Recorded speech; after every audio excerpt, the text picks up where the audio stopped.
साथियों नमस्कार, स्वागत है आपका। साथियों, भारतीय काव्य शास्त्र के एक और बेहतरीन प्रैक्टिस सेट के साथ मैं उपस्थित हूँ। आज के प्रैक्टिस सेट में भी 30 महत्वपूर्ण प्रश्न संकलित हैं। सभी प्रश्न आपकी आगामी परीक्षा की दृष्टि से बहुत ही महत्वपूर्ण हैं, इसलिए सभी प्रश्नों को बहुत ध्यान से देखिए, वीडियो को पूरा देखिए। जहाँ भी आपको महत्वपूर्ण तथ्य लगे, नोट करते चलिए।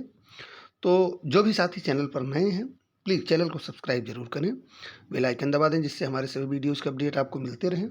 तो साथियों चलिए जुड़ते हैं आज के प्रैक्टिस सेट से। देखते हैं आज के प्रैक्टिस सेट का पहला महत्वपूर्ण प्रश्न। साथियों, आज के प्रैक्टिस सेट का पहला महत्वपूर्ण प्रश्न है, रीति संप्रदाय से संबंधित काव्यशास्त्रीय ग्रंथ है। रीति संप्रदाय से संबंधित काव्यशास्त्रीय ग्रंथ है काव्यालंकार, काव्यादर्श, काव्यदर्पण, काव्यालंकार सूत्रवृत्ति। तो इसका सही उत्तर क्या है? इसका सही उत्तर साथियों विकल्प संख्या 4। सही उत्तर है विकल्प संख्या 4, काव्यालंकार सूत्रवृत्ति। रीति संप्रदाय से संबंधित काव्यशास्त्रीय ग्रंथ काव्यालंकार सूत्रवृत्ति है। ये किसकी रचना है? ये वामन की रचना है, वामन की द्वारा रचित ग्रंथ है। चूंकि रीति संप्रदाय के प्रवर्तक कौन है? आचार्य वामन है। ठीक है ना।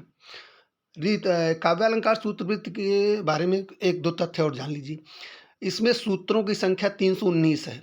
बहुत महत्वपूर्ण तथ्य है, नोट कर लीजिए। काव्यालंकार सूत्रवृत्ति में सूत्रों की संख्या 319 है और यह ग्रंथ 5 परिच्छेदों में बांटा गया है, 5 परिच्छेदों में विभक्त है। ठीक है, बढ़ते हैं आगे, देखते हैं अगला प्रश्न। अगला महत्वपूर्ण प्रश्न है साथियों, बिंदु में थी तुम सिंधु अनंत, एक सुर में समस्त संगीत, एक कलिका में अखिल वसंत, धरा पर थी तुम स्वयं पुनीत, पंक्तियों में काव्य गुण है। ओज, प्रसाद, माधुर्य, इनमें से कोई नहीं। तो इसका सही उत्तर क्या है? इसका सही उत्तर साथियों विकल्प संख्या 2, इन पंक्तियों में प्रसाद गुण है। ठीक है, बढ़ते हैं आगे, देखते हैं अगला प्रश्न। प्रश्न संख्या 3। प्रश्न संख्या 3 कह रहा है, रस की अभिव्यक्ति कराने में अभिधा शब्द शक्ति ही प्रधान है। बहुत अच्छा प्रश्न है, बहुत ध्यान से देखिए, महत्वपूर्ण प्रश्न है। रस की अभिव्यक्ति कराने में अभिधा शब्द शक्ति ही प्रधान है, यह मान्यता है। ये किसकी मान्यता है?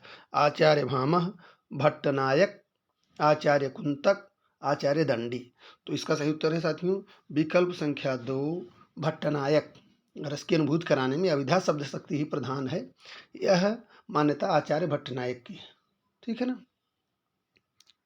बढ़ेंगे आगे, देखेंगे अगला प्रश्न। प्रश्न संख्या 4 साथियों, प्रश्न संख्या 4 कह रहा है, किस आचार्य ने गुणों को रस आश्रित माना है? किस आचार्य ने गुणों को रस आश्रित माना है? भामह, दंडी, रुद्रट, आनंदवर्धन। तो सही उत्तर इसका क्या है? इसका सही उत्तर साथियों विकल्प संख्या 4, आनंदवर्धन। ठीक है, बढ़ेंगे आगे, देखेंगे अगला प्रश्न। प्रश्न संख्या 5। प्रश्न संख्या 5 कह रहा है, आचार्य वामन ने काव्य हेतु के स्थान पर किस शब्द का व्यवहार किया है? आचार्य वामन ने काव्य हेतु के स्थान पर किस शब्द का व्यवहार किया है?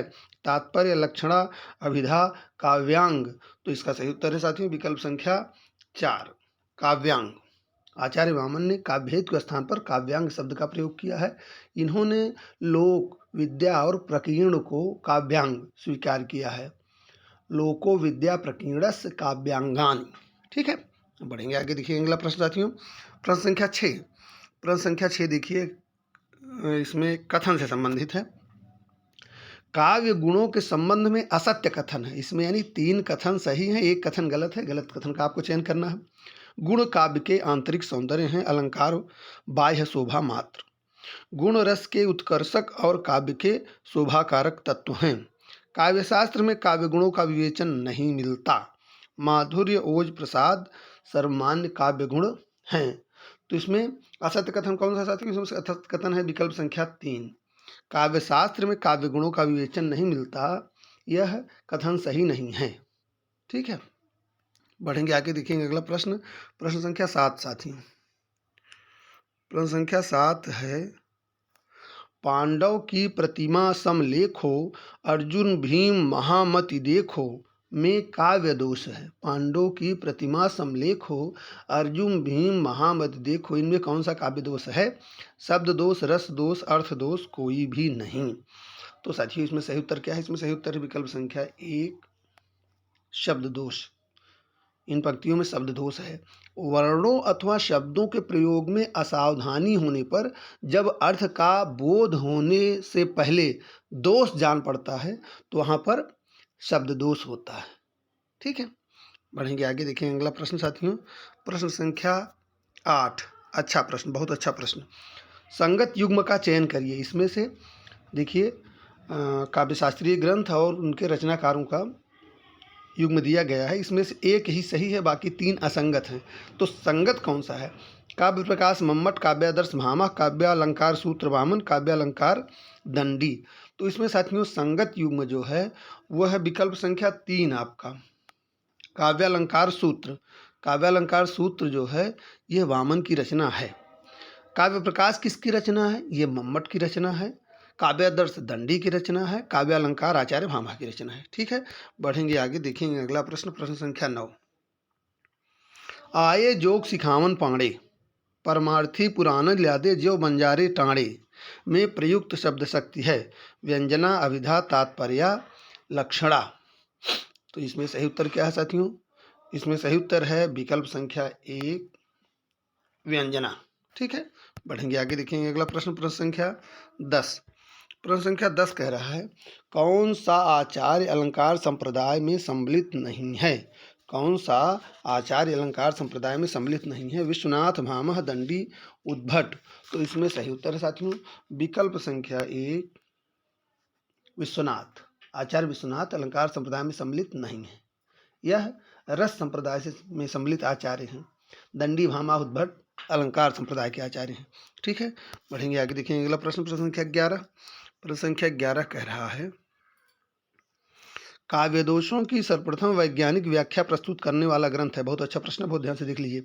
काव्य दोषों की सर्वप्रथम वैज्ञानिक व्याख्या प्रस्तुत करने वाला ग्रंथ है नाट्यशास्त्र, काव्यालंकार, साहित्य सर्वस्व, काव्यालंकार सूत्र। तो इसका सही उत्तर है साथियों विकल्प संख्या 2 काव्य दोषों की सर्वप्रथम वैज्ञानिक व्याख्या प्रस्तुत करने वाला ग्रंथ काव्यालंकार है। काव्यालंकार का रचयिता कौन है? भामा। ठीक है, बढ़ेंगे आगे, देखेंगे अगला प्रश्न। प्रश्न संख्या 12। बहुत अच्छा प्रश्न। दशरूपक किस प्रकार का ग्रंथ है? दशरूपक किस प्रकार का ग्रंथ है? भाषा विज्ञान संबंधी, इतिहास संबंधी, नाट्य संबंधी, काव्य संबंधी। तो इसका सही उत्तर क्या है साथियों? इसका सही उत्तर है विकल्प संख्या 3 नाट्य संबंधी। दशरूपक नाट्य संबंधी ग्रंथ है। ये किसका ग्रंथ है? ये आचार्य धनंजय का ग्रंथ है। आचार्य धनंजय ध्वनि विरोधी आचार्य थे। ठीक है, बढ़ेंगे आगे, देखेंगे अगला प्रश्न। प्रश्न संख्या 13 असंगत युग्म है। इसमें रचना और रचनाकारों का युग्म दिया गया है। इसमें से 3 सही हैं, 1 असंगत है। ध्वन्यालोक लोचन अभिनव गुप्त, काव्य मीमांसा राजशेखर, व्यक्ति विवेक महिम भट्ट, सरस्वती कंठाभरण मम्मट। यहाँ साथियों मैं आग्रह करूँगा ये जो भी ग्रंथ हैं ये बहुत चर्चित हैं। इनमें से घुमा फिरा कर एक प्रश्न बनता है। इन ग्रंथों को और उनके रचनाकारों को बहुत ध्यान से देख लीजिए, ग्रंथों का नाम और उसके रचनाकार कौन है। जैसे यहाँ आप देखिए यहाँ 4 ग्रंथों का नाम दिया गया है। इनमें से कोई न कोई घुमा फिरा के मुझे लग रहा है 10-15 ग्रंथ ऐसे हैं, इनमें से 1-2 प्रश्न बन ही जाते हैं काव्यशास्त्रीय। तो इनको बहुत ध्यान से नोट कर लीजिए, उनके रचनाकारों को याद कर लीजिए, आपका 1-2 प्रश्न गारंटी के साथ सही हो जाएगा। ध्वन्यालोक लोचन अभिनव गुप्त, काव्य मीमांसा राजशेखर, व्यक्ति विवेक महिम भट्ट, सरस्वती कंठाभरण मम्मट। तो इसमें साथियों असंगत युग्म है विकल्प संख्या 4 सरस्वती कंठाभरण। ये मम्मट की रचना नहीं है। सरस्वती कंठाभरण आचार्य भोज की रचना है, आचार्य भोजराज। ठीक है, मम्मट का प्रसिद्ध ग्रंथ कौन सा है? काव्य प्रकाश। ठीक है, बढ़ेंगे आगे, देखेंगे अगला प्रश्न। प्रश्न संख्या 14। प्रश्न संख्या 14 कह रहा है नीरवतासी शिलाचरण टकराता फिरता पवमान। उपर्युक्त पंक्तियों में काव्य दोष है दुस्रवता, अप्रयुक्त, च्युत, संस्कृति, क्लिष्टत्व। तो इसमें से उत्तर क्या साथियों? इसमें से उत्तर विकल्प संख्या 2 अप्रयुक्त। नीरवता सी शिलाचरण टकराता फिरता पवमान काव्य पंक्तियों में अप्रयुक्त काव्य दोष है। अप्रयुक्त अर्थात अव्यवहृत या अप्रचलित। ठीक है, बढ़ेंगे आगे, देखेंगे अगला प्रश्न साथियों। प्रश्न संख्या 15। अच्छा प्रश्न। निम्न में से कौन सात्विक अनुभाव नहीं है? रोमांच, कंप, विषाद, प्रलय। रोमांच, कंप, विषाद, प्रलय। तो सही उत्तर इसका साथियों विकल्प संख्या 3 इसमें से विषाद सात्विक अनुभाव नहीं है। विषाद क्या है? विषाद संचारी भाव का एक भेद है। सात्विक अनुभाव साथियों 8 प्रकार के होते हैं। सात्विक अनुभाव से एक आध प्रश्न बन जाता है, इसी तरह का प्रश्न बनता है कि इनमें से सात्विक अनुभाव नहीं है। तो 8 प्रकार के कौन से सात्विक अनुभाव हैं उनको आप नोट कर लीजिए। स्तंभ, स्वेद, स्वरभंग, वेपथु, वैवर्ण, अश्रुपात, रोमांच और प्रलय। ठीक है, बढ़ेंगे आगे, देखेंगे अगला प्रश्न। प्रश्न संख्या 16। अखिल भमन चर अचर जग, हरिमुख में लखि मातु, चकित भई गद गद वचन, विकसित दृग पुलकातु। पंक्तियों में निहित रस है। अद्भुत रस, भयानक रस, विभत्स रस, वात्सल्य रस। तो इसमें कौन सा अलंकार रस है साथियों? सही उत्तर है विकल्प संख्या 1, अद्भुत रस। सही उत्तर क्या है? विकल्प संख्या 1, अद्भुत रस।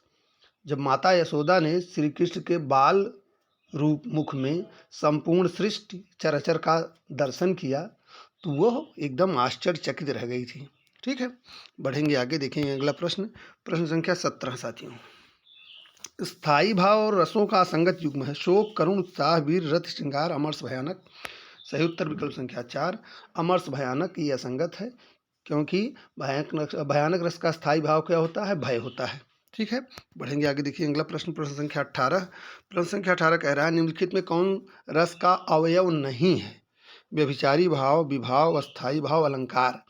तो सही उत्तर क्या है? इसका सही उत्तर विकल्प संख्या 4, अलंकार रस का अवयव नहीं है, बाकी तीनों हैं। ठीक है, अगला प्रश्न। प्रश्न संख्या 19। प्रश्न संख्या 19 है निम्नलिखित में किसे संचारी भाव कहते हैं? विभाव, व्यभिचारी भाव, अनुभाव, अस्थायी भाव। तो सही उत्तर क्या है? सही उत्तर विकल्प संख्या 2, व्यभिचारी भाव। व्यभिचारी भाव को संचारी भाव भी कहा जाता है। संचारी भावों की संख्या 33 होती है। ठीक है, बढ़ेंगे आगे, देखेंगे अगला प्रश्न। प्रश्न संख्या 20। भरत मुनि ने रसों की संख्या कितनी मानी है? बहुत महत्वपूर्ण प्रश्न। परीक्षाओं में हमको लग रहा है ये है बहुत बार, हर परीक्षा में एक बार तो जरूर ही पूछा गया है कि भरत मुनि ने रसों की संख्या कितनी मानी है। तो सही उत्तर क्या है इसका साथियों? इसका सही उत्तर विकल्प संख्या 2, 8। भरत मुनि ने रसों की संख्या 8 मानी है। भरत मुनि का प्रसिद्ध ग्रंथ कौन सा है? नाट्यशास्त्र है। भरत मुनि को संस्कृत काव्य शास्त्र का प्रथम आचार्य माना जाता है। ठीक है, यहाँ ये जान लीजिए कि शांत रस की प्रतिष्ठा आचार्य उद्भट ने की, वात्सल्य रस की प्रतिष्ठा आचार्य विश्वनाथ ने की, भक्ति रस की प्रतिष्ठा रूप गोस्वामी ने की और प्रियान रस की प्रतिष्ठा आचार्य रुद्रट ने की थी। यह तथ्य भी महत्वपूर्ण है परीक्षा के दृष्टि से। ठीक है, बढ़ेंगे आगे, देखेंगे प्रश्न संख्या 21। प्रश्न संख्या 21 कह रहा है सिंह की गर्जना या सांप की फूंकार किस रस का उद्दीपन विभाव है? वीर, भयानक, रौद्र, अद्भुत। तो यहाँ सही उत्तर है विकल्प संख्या 2, भयानक रस। ठीक है, बढ़ेंगे आगे, देखेंगे अगला प्रश्न। प्रश्न संख्या 22। प्रश्न संख्या 22 कह रहा है विषय द्वारा की गई क्रियाएं और वह स्थान जो रस निष्पत्ति में सहायक होते हैं उन्हें क्या कहते हैं? विषय द्वारा की गई क्रियाएं और वह स्थान जो रस निष्पत्ति में सहायक होते हैं उन्हें क्या कहते हैं? आलंबन विभाव, अनुभाव, अस्थायी भाव, उद्दीपन विभाव। इसका सही उत्तर होगा साथियों विकल्प संख्या 4, उद्दीपन विभाव। ठीक है, बढ़ेंगे आगे, देखेंगे अगला प्रश्न। प्रश्न संख्या 23। प्रश्न संख्या 23 कह रहा है कबहू कहों यही रहन रहोगे, श्री रघुनाथ कृपाल कृपाते संत स्वभाव गहोगे। पंक्ति में कौन सा रस है? करुण, भयानक, भक्ति, शांत। तो यहाँ सही उत्तर क्या है साथियों? यह सही उत्तर है विकल्प संख्या 4, शांत रस। ठीक है, बढ़ेंगे आगे, देखेंगे अगला प्रश्न। प्रश्न संख्या 24। प्रश्न संख्या 24 कह रहा है साथियों एक परिभाषा है, ये बहुत ध्यान से देखिए। परिभाषाओं से एक आध प्रश्न पूछ लिया जाता है कि स्थायी भाव जब विभाव, अनुभाव एवं संचारी भावों के योग से आस्वादन करने योग्य हो जाता है तब सहृदय प्रेक्षक के हृदय में रस रूप में उसका आस्वादन होता है। रस की यह परिभाषा किस विद्वान ने दी है? श्याम सुंदर दास, विश्वनाथ, रामचंद्र शुक्ल, धनंजय। तो इसका सही उत्तर है साथियों विकल्प संख्या 1, श्याम सुंदर दास। ठीक है, बढ़ेंगे आगे, देखेंगे अगला प्रश्न। प्रश्न संख्या 25। प्रश्न संख्या 25 कह रहा है किस रस का स्थायी भाव रति है? किस रस का स्थायी भाव रति है? करुण, हास्य, श्रृंगार, वीर। तो इसका सही उत्तर है विकल्प संख्या 3 श्रृंगार रस। श्रृंगार रस का स्थायी भाव रति है। बढ़ेंगे आगे देखेंगे अगला प्रश्न, प्रश्न संख्या 26। प्रश्न संख्या 26 कह रहा है साथियों, जन्म मरण से भय, वैराग्य, तत्वों और शास्त्रादि के चिंतन वाले रस का नाम है। बहुत अच्छा प्रश्न है। अद्भुत, शांत, करुण, वीर। अद्भुत, शांत, करुण, वीर। तो इसका सही उत्तर है साथियों विकल्प संख्या 2 जन्म मरण से भय, वैराग्य, तत्वों और शास्त्रादि के चिंतन से जो रस उत्पन्न होता है वह शांत रस है। ठीक है, बढ़ेंगे आगे देखेंगे अगला प्रश्न, प्रश्न संख्या 27। अच्छा प्रश्न है। निम्नलिखित में से भयानक रस के संचारी भाव हैं? धृति, मति, हर्ष, चिंता। त्रास, आवेग, दैन्य, शंका, अपस्मार। वितर्क, आवेग, जड़ता, मोह, हर्ष। गर्व, चपलता, उग्रता, अमरस। तो सही उत्तर क्या है इसका साथियों? इसका सही उत्तर है विकल्प संख्या 2 भयानक रस के जो संचारी भाव हैं त्रास, आवेग, दैन्य, शंका, अपस्मार।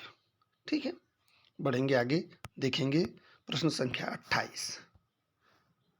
रौद्र रस का स्थायी भाव है शोक, क्रोध, जुगुप्सा, निर्वेद। शोक, क्रोध, जुगुप्सा, निर्वेद। तो रौद्र रस का स्थायी भाव क्या है साथियों? सही उत्तर विकल्प संख्या 2 आपका क्रोध। ठीक है, बढ़ेंगे आगे देखेंगे अगला प्रश्न, प्रश्न संख्या 29। रति, हास, शोक, क्रोध, भय आदि क्या हैं? अनुभाव, विभाव, स्थायी भाव, संचारी भाव। सही उत्तर विकल्प संख्या 3 अस्थायी भाव। ठीक है, बढ़ेंगे आगे देखेंगे अगला प्रश्न। अगला प्रश्न आज के प्रैक्टिस सेट का साथियों अंतिम प्रश्न, संचारी भाव कितने प्रकार के होते हैं? संचारी भाव कितने प्रकार के होते हैं? 33, 37, 35, 34। तो यहाँ सही उत्तर क्या है? यहाँ सही उत्तर है साथियों विकल्प संख्या 1 33। संचारी भाव कितने प्रकार के होते हैं? संचारी भाव 33 प्रकार के होते हैं। ठीक है, और महाकवि देव ने छल को 34वां संचारी भाव माना था। यह प्रश्न ऐसे पूछा जाता है कि छल को संचारी भाव या छल को 34वां संचारी भाव किस आचार्य ने माना? तो यहाँ आप जान लीजिए किसने माना था? महाकवि देव ने माना था। ठीक है, बाकी संचारी भावों की संख्या 33 है। ठीक है साथियों, तो यहाँ आपने आज के प्रैक्टिस सेट में 30 बहुत ही महत्वपूर्ण प्रश्न देखे। उम्मीद करता हूँ कि यह संकलन आपको पसंद आया होगा। तो आज के लिए इतना ही साथियों। अगले वीडियो में भी भारतीय काव्य शास्त्र से महत्वपूर्ण प्रश्नों के साथ हम उपस्थित होंगे। तब तक आप अपना अध्ययन करते रहिए, अभ्यास करते रहिए। तो मिलते हैं अगले वीडियो में। तब तक के लिए धन्यवाद, नमस्कार।